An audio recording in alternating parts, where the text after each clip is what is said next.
today we are talking about a chapter called Politics and Power. Politics. And you might be wondering to yourself, why? And why are we talking about politics and anthropology? Although nobody seemed to wonder that in your web post, but I'd be wondering that if I were you. It'd be like, what are we doing here? Talking about politics and anthropology. What's going on? I want to take this way back to Thomas Hobbes. Boy, how many years ago is that? Yeah, many years ago. So many years ago that he was writing in Latin, and even if you translate it, it gets translated strangely into English. Hobbes was posited that the state of nature, that people, he would have said man actually, that man in his original state lived in a time, in a state of the bellum omnium contra omnes, or the war of everyone against everyone, or also translated as the war of all against all. And this was not based on him observing people. This was simply a kind of thought experiment. In fact, the people he was most observing were the English, and they were in a state of civil wars. That may have had something to do with his observations about what he believed human beings would be like in a state of nature, but it was purely a philosophical experiment. Now, interestingly, in terms of like the marketplace and market capitalism, we have probably come to believe that it's okay to have this pretty much unbridled competition. Everyone's trying to get as much money as they can and follow their self-interest, and it will all work out in the marketplace. Or that is kind of a terrible version of what Adam Smith said in The Invisible Hand, that if everyone follows their self-interest, that markets will work it all out so that everybody's getting what they need. So there's a general belief that it's okay to do this war of all against all in economics, but when it comes to politics, that this would be a disaster. And so Thomas Hobbes is very concerned about the state of England and the state of people in general, and what he could propose was that humans needed a state, a leviathan, a strong ruler to make sure everybody did what they were supposed to do and they didn't all kill each other, because life in a state of nature was this war of all against all. And so in some ways, you might say that anthropology has been in a long dialogue with the themes of Hobbes. Are people naturally violent and warfare against each other, competitive like this? Do people need a state or a strong government, a police force, in order to make sure they don't do these things? And so this is a kind of a deep concern in anthropology about political organization. In fact, you might call it sort of the idea that in Hobbes' view, that human nature was pretty vicious, and then you needed some sort of civilizing mechanism, like I said, this strong state to stamp down on them. Now, for a while, anthropology was kind of, we seem to have a quite different approach. And the approach of anthropology came many years later, 300 years plus after Hobbes, and it was not a thought experiment. It was based on actually people observing what people were like outside of, in other societies and outside of state control. And Margaret Mead wrote in the middle of World War II, actually, which was a bold time to write this, wrote an article that appears in Guess called "Warfare is Only an Invention, Not a Biological Necessity." And Mead was basing her findings on those of other anthropologists who had gone to different places and found that certainly humans every so often are violent, but usually for very specific reasons. And the idea of people ganging up into territories and fighting a war over land or a war over resources was in many cases simply not even existent in people's minds, that it wouldn't be even a possibility. And so what Mead was arguing is that anthropology empirically, not just as a thought experiment, not just as philosophy, not just as an abstraction, could show us that in fact warfare had an invention point. A lot of people point back to the archaeological evidence that warfare was basically invented with the rise of some ancient states and empires and the agriculture and larger populations. And so there was a time period in which warfare was invented, and it wasn't necessary that people didn't necessarily need this strong state. They could get along in different ways. So we had Margaret Mead and a lot of others who had kind of won the battle a little bit, you might say, the battle against the idea that war was inevitable and violence was inevitable. And we also had evidence that people in other societies outside of the state, and what I call non-centralized societies, were able to organize themselves and do cool things as well. And so Guest discusses bands or societies. Mainly this is used for hunters and gatherers who might be organized along lines of kinship and family ties. And he discusses the idea of tribes, which is generally used to refer to some larger groupings organized around herding or pastoralism or around small-scale agriculture, but again, not necessarily having a state or central government.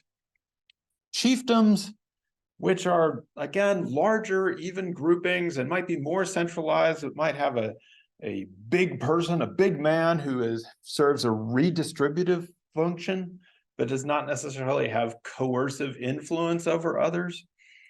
I'm hoping on Thursday, since none of you have seen the classic film Unca's Big Mucka, that we'll be able to see it. You'll be able to see an example of someone who is technically referred to as the leader of a group, but doesn't have any coercive authority, has to only persuade them, cannot hold them hostage in a classroom. If they don't like it, they just walk away and leave. So these are different ways in which people have organized themselves outside the state. And well, PJ, what do you say about these things? You seem kind of interested in some of these ideas, or that they might be, I don't know, good to explore. Yeah, I feel as though, I don't know if it's like a common conversation amongst like most people, but I feel at least that like, I feel like we need a different form of democracy, because I feel like this one's kind of in its end, and so maybe exploring different types might be beneficial. Yeah, I mean, I think a lot of people are trying to turn to maybe not different kinds of democracy, you might say, different kinds of political organization. The idea that we're living in this democracy today, at least in the United States, is living out more like a star system. It's like these two, we have very little choice. Most people don't want either of the people. And so, you know, we're in this kind of situation where people are thinking about different ways, and that's something that anthropology has done, is to look at these kind of different ideas of organization. Now, Guest also tells us some things that we have to be careful about, these typologies. That is to say, simply grouping people into these tribes, chiefdoms, bands. What's the problem with that, Kat? What's the problem with just shoving everybody into one label? It's mostly that, like, it kind of implies that these people are in like a very strict and like isolated society, when like there's kind of more diversity when it comes to political systems than they make it seem like there is. Yeah, I mean, I think that captures a lot. There's a lot of reasons that I have trouble with these typologies. For me, one of the reasons is because although the anthropologists and especially archaeologists try to use the term tribe in this technical way, it has this popular meaning out there and popular associations, which are often not the best. Or the word chief implies that everybody's sort of blindly obeying this omnipotent figure. which is not the way that anthropologists meant to use it, but it's certainly a kind of dangerous when you talk about people that way. The other thing we have to think about here is that when anthropologists were looking at these groups that they would classify as bands or tribes or chiefdoms, all of them were heavily influenced by the colonial experience. And in fact, it was often the Europeans who kind of wanted to create more solidity out there. And so they would come in and they would say, take us to your leader, basically, in that kind of old cartoon version, because they wanted to have somebody that they could turn to as a kind of king or a local deputy that they'd be able to bring into the system and be able to have control over people. And so a lot of these forms were probably, before the colonial period, much more fluid. Their leaders would be much more diverse and fluid, but under colonialism, it was in some ways clamped down upon.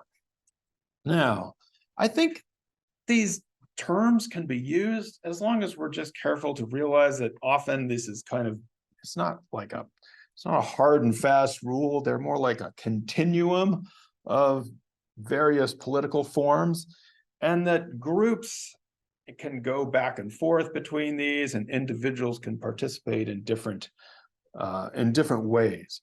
We also should realize that, as Kat and Guest told us, that there's plenty of trade and interaction. And so we've been talking about this from the very beginning of the course, that it's not like there's all these isolated tribes or isolated chiefdoms out there.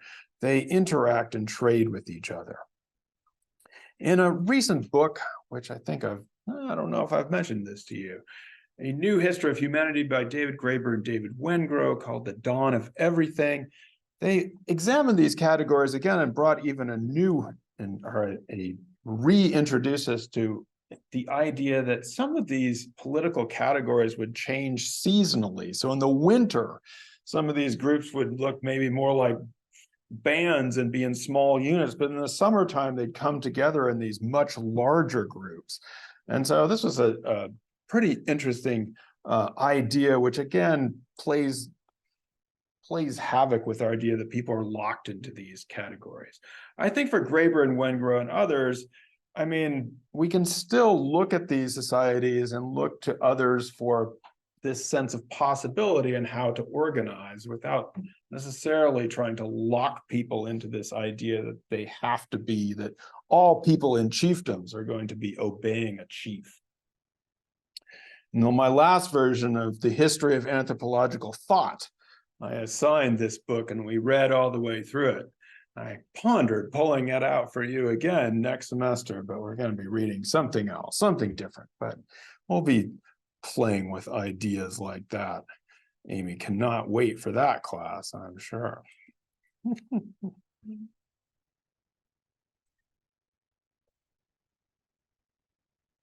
As threatened in this chapter, Guest pulls out a classic definition of what the state is. And today, unlike in the past, when perhaps most people lived in different political units outside of state control, almost all human beings live within something that resembles a state or a government formation that has a decent amount of control over our lives. Ah, yes, it was. Politics is a Vocation, his 1918 lecture, about 100 years ago. A human community that successfully claims the monopoly of the legitimate use of physical force or coercive authority within a given territory. So the idea here is that if we have a conflict,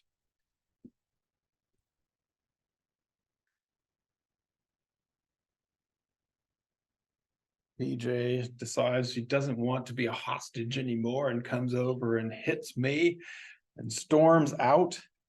What am I supposed to do? Can I hit her back?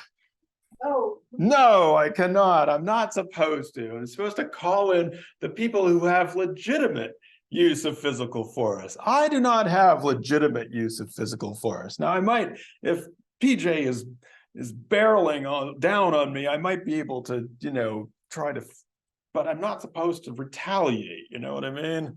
That's up to other people who have been granted the legitimate use of physical force. And those we call, you know. Now, here's a question for you. How does the government get a monopoly on physical force? Monopoly, that means they're the only ones that are supposed to be able to use it. How does the state do that? Yeah, Joseph. Via a social contract. For example, the people elect politicians that will write up laws that will give certain individuals or groups of people physical power through force or, I guess, wealth. Well, that sounds great, but what if I don't like it? What if I want to have my physical force and be able to use it whenever I want? Well, I didn't say it always works. There's things like civil wars, riots, unrest. Yeah, so how do you stop that? How do you stop people like me, Shaylin? How do you stop me? I was gonna say they're supported by money and resources that give them the means to follow through those actions. So, like, from a practical sense, that's how they do that. Yeah, I think I want to be even more practical. What happens if somebody's hitting me and I'm hitting them back? What's somebody going to come in with? An agent of the state is often going to have something else, right? They're going to have bigger guns. They're going to have bigger handcuffs. They're going to have a whole prison where they can put me in and make sure that I have not used physical force inappropriately. Now, in the United States, we haven't done this very well, right? Now, in other countries, they have things that are called gun control. And so you don't have all these citizens walking around and like, you know, anytime I want to use physical force, it's up to me. So, you know, the thing is, in other countries, they've decided they've followed Weber more closely, you might say. And Weber works very well in his native land of Germany. That's why he pronounces his name weird, right? So in that place, you know, if I try to do anything, then I don't have that much physical force. The way we do it here is we just give the military bigger guns than the people. So, you know, if I have a big gun, then they come in with a bigger gun. All right, so that's one way to do it. That's the coercive way. It really helps, though, if people believe that the state is the only one that should have a monopoly on legitimate physical force, if everybody believes that the only people that are sanctioned to do this are people who are wearing the right badges and things. Elvis, what do we call this when people believe in the powers that be?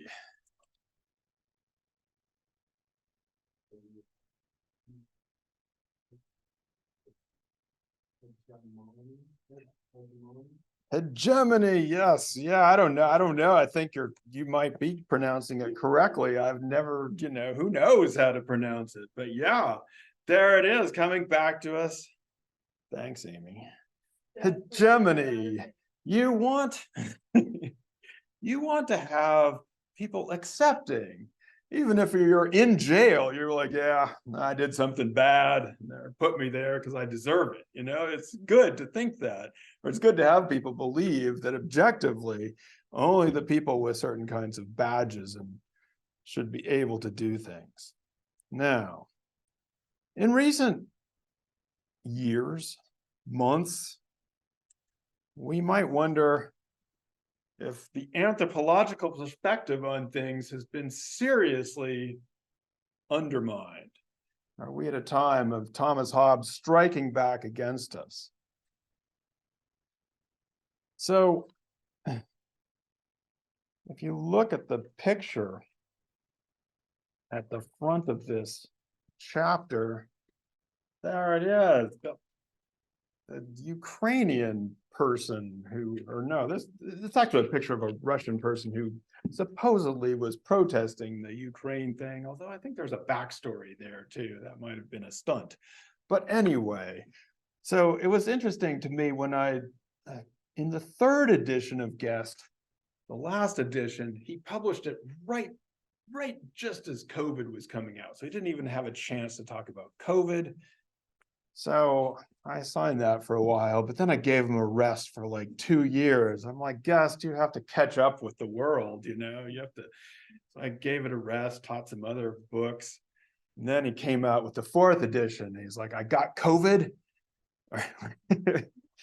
COVID is included. And I got COVID right before the fourth edition too. COVID is included, and so is Ukraine. I've got Ukraine in there. I'm like, all right, Guest, you go for it, man. You got Ukraine in there because that wasn't in the third edition either. So now here he is all caught up. Unfortunately, I'm probably gonna have to give him another couple years now because why? What's he got to have to wait for now? What's the fifth edition gonna have?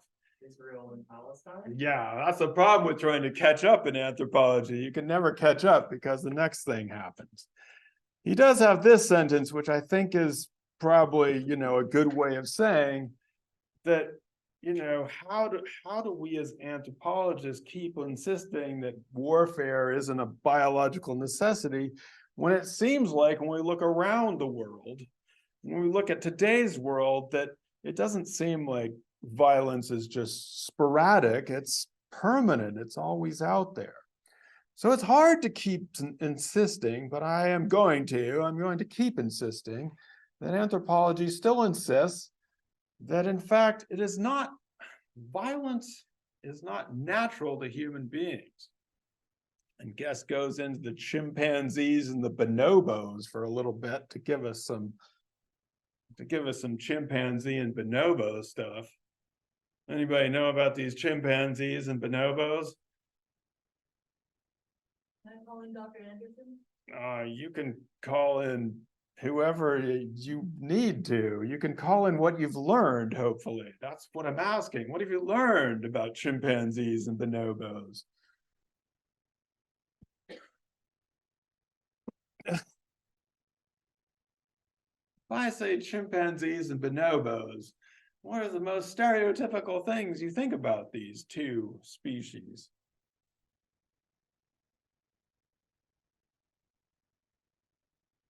You haven't taken biological anthropology yet? Next semester. You haven't taken any primatology? Shaylin, you're about to say something.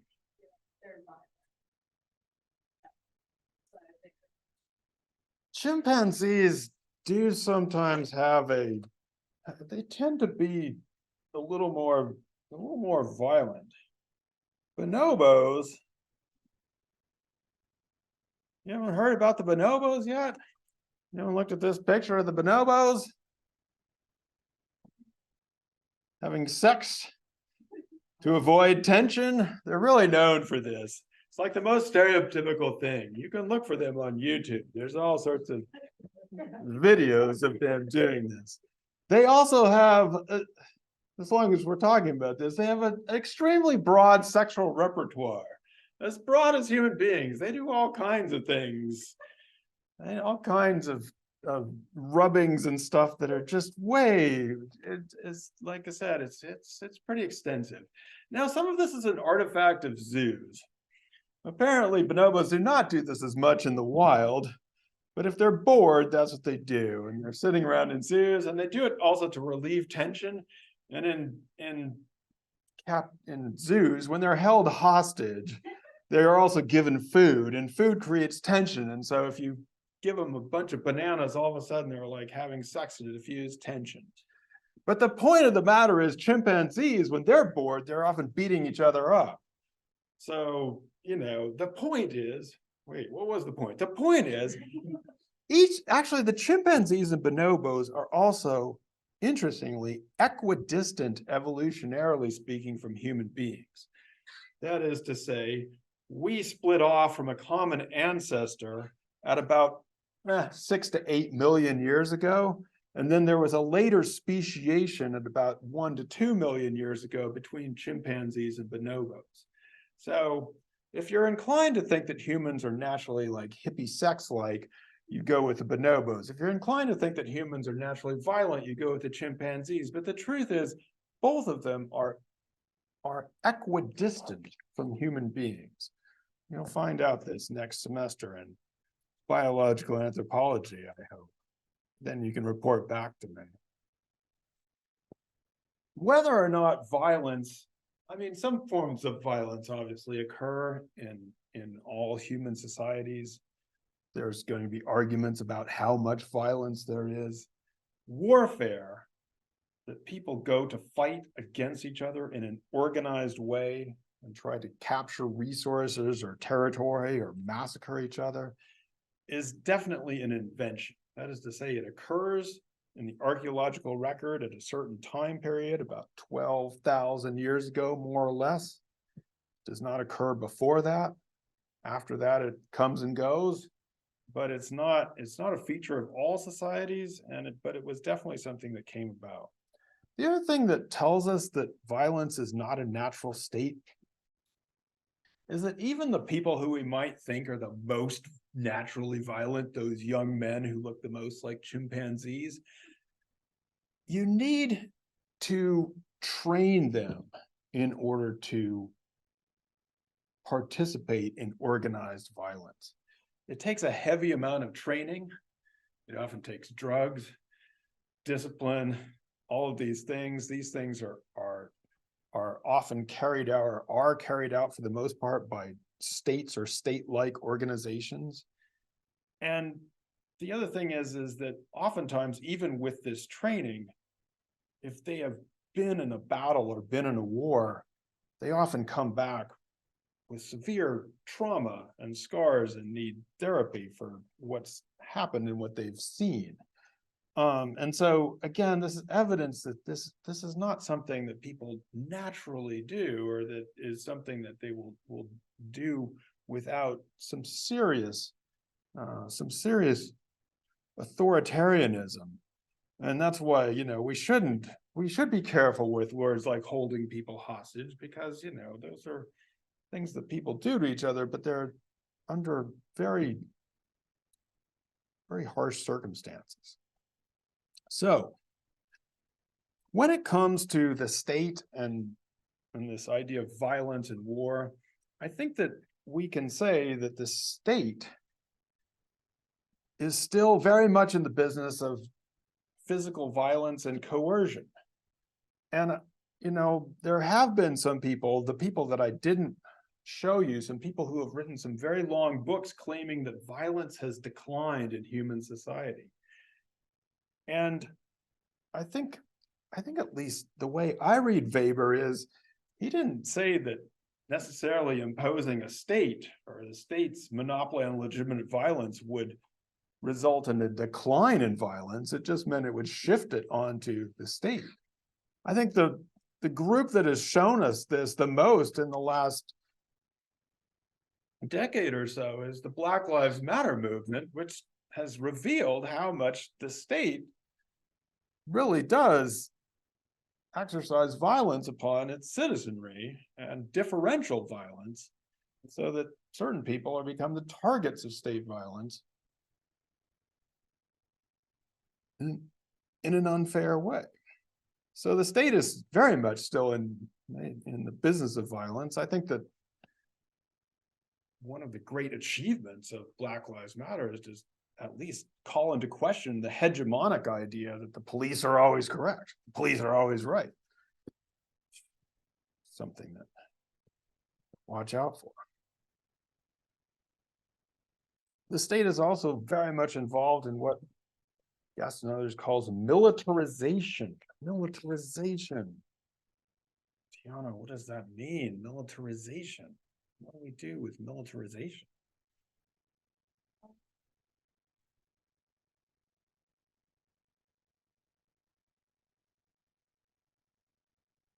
So the context that I was talking about it is the idea that as we're the most dominant idea of military state more, it's kind of making other pieces of society and culture feel like that. Like war and violence is something that's normalized and like permanent, and that's how like there's been sociologists who have spoken out against it and saying that that's not good because then it just legitimizes the use of violence in war to achieve stuff, and it affects cultural institutions and how an ideology and how we come to look at war and violence, and also how we use it to justify. Absolutely. And, it creates this situation in which, there's a sort of feedback mechanism where, you have a militarized state and you have people who are trying to do their thing and confronting the militarized state. Actually, one of the emergence points of the Black Lives Matter movement was in Ferguson. And one of the things that got very much on display there was how much the local police departments had been sold or gifted military style equipment. And so they're rolling in with, armored trucks and these kinds of things, which look more like you'd be going to an external war, and they're rolling into a city with these kinds of things. And we've seen them deployed in various ways in our own society. But there's been a militarization of police departments. In fact, partially because war is itself a business. It's, whenever there's a war, there's certain companies that make money off of it and can have to produce more stuff and more bombs and stuff like that. And again, if there's not enough war going on around the world, you can offload that onto your local police department, and then they can show up with bigger and bigger guns, as we talked about. So this is still very much something that states do and mobilize against external enemies, as well as internal enemies. So, anthropology nevertheless insists that this is a cultural idea. It's powerful. It's hard to get around. It has reinforcing effects. And if you grow up in a society like this, then it becomes very natural. However, we also know that over time, peace has been possible. That people have been able to cooperate, to get along, to establish norms of civil society. We've seen this. We've seen warfare come and also disappear in human history, to go away for a long time. And so it has been possible, and it still can be. And as grim as things look, I think we have to hold on to some of these anthropological ideas. One of my favorite tweeters on the current situation is a person named Nassim Taleb. He might be worth joining Twitter just to follow him on this idea. He also is one of the few social commentators who's actually read Bourdieu and knows about the nation state and all these things, but also has a kind of a popular following. He wrote this, which I think is pretty profound. In fact, it's so profound, he should have broken it up into 2 tweets, I think. It'd been better as 2 tweets. In theory, peace between Israelis and Palestinians is not possible. So again, we talked about the abstract, right? In the abstract, in the Hobbesian view, it's impossible. People are always going to be fighting each other. But then he says, and he's from this region, by the way, from Lebanon, in practice, it is. Which I think is to say that there are norms of hospitality and agreements that people can come up with, that although it can't be imposed from the top, it's not going to work in theory, but in practice, it can work. And in part, this is because of something that Guest discusses a little bit later on, of how people organize themselves outside the state's control. Right, Alex? Yeah, so use the quote about well, it says culture becomes the realm in which battles over power are waged, and I usually talk about how cultures don't remain the same and things are always changing. And because politics are based off of people's opinions and beliefs, those are also always changing. So, and then I said, it's kind of eye-opening how complicated things can be due to change, even though a lot of people sometimes associate change with positive things. Yeah, it's definitely, it doesn't always go the way we want to, but the idea here is that human beings in practice can actually organize and change things and do good and bad things in the world outside of or beyond the official state hierarchies and control. Guest then goes on to discuss this book by Omatayo Jolaosho, sorry. And they wrote about You Can't Go to War Without Song, which is about the anti-apartheid movement in South Africa. And about the role of song and dance and being able to organize in a very, in fact, it was almost all a nonviolent movement, which was able to nevertheless create this enormous political change in a place that people believed that it would be impossible to change, that they would never be able to change. As I was looking for this anthropologist's work, it was kind of sad to discover that, in fact, they died way too young at age 36. But really, really interesting work. And so for those of you who are headed to South Africa, you might investigate.